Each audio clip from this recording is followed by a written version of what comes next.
بسم الله والحمد لله والصلاة والسلام على رسول الله وعلى آله وصحبه ومن والاه وبعد. Brothers and sisters, so this semester, since I'm a psych major, I'm taking a course on adolescent psychology. And we are reading a book. I'm not going to show you the cover because it has it has pictures of women that are not dressed properly, unfortunately. But it's called Adolescence by a psychologist whose name is Lawrence Steinberg, sorry.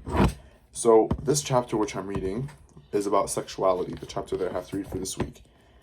And I found something in this chapter which was really interesting, subhanAllah. Like, it really caught my eyes to a crazy extent.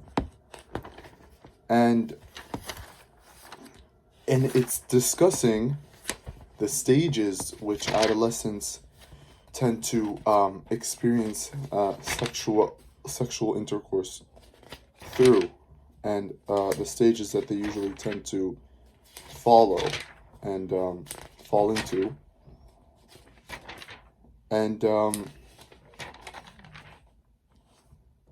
so yeah, as we can see here, it says, according to recent large-scale studies of American adolescents, holding hands, pay attention to this, brothers and sisters, holding hands comes first, followed in this order by kissing, making out, kissing for a long time, feeling breasts, okay, through clothes, feeling breasts under clothes, feeling a man's private part through clothes, feeling a man's private part under clothes or while naked, feeling a woman's private part through clothes, feeling a woman's private part under clothes or while naked, and intercourse or oral sex.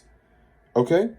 For about half of all adolescents, intercourse precedes oral sex by about a year, and for another third, both types of sex are initiated around the same time. The rest report a range of different partners. So, now I want to pause here, brothers and sisters.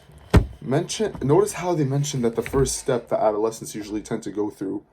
By the way, this book mentions that the rate, and while I was reading all this, subhanAllah, يعني قدر الله ما شاء فعل. At the same time, I was reviewing my wird, and I reached Surah An-Nur, and I was reciting the ayat about قُلْ مِنْ يَغُضُّ مِنْ أَبْصَارِهِمْ وَيَحْفَظُوا فُرُوجَهُم.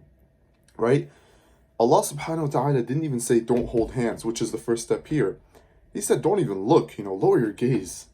Because the first step, as I think it was Ibn al-Qayyim rahimahullah who said, that no man has ever committed zina except that he has looked. So this is why Allah subhanahu wa ta'ala told us to lower our gazes. But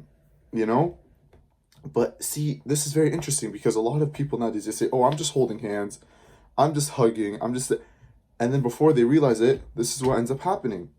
And subhanAllah, also in Surah An-Nur, subhanAllah, Allah subhanahu wa ta'ala says, Ya ayyuhalladhina amanu la tattabi'u khutwati shaytan. O you who have believed, do not follow the footsteps of the shaitan. وَمَن يَتَّبِعُ خُطْوَاتِ الشَّيْطَانِ. Whosoever follows the footsteps of the shaitan, فَإِنَّ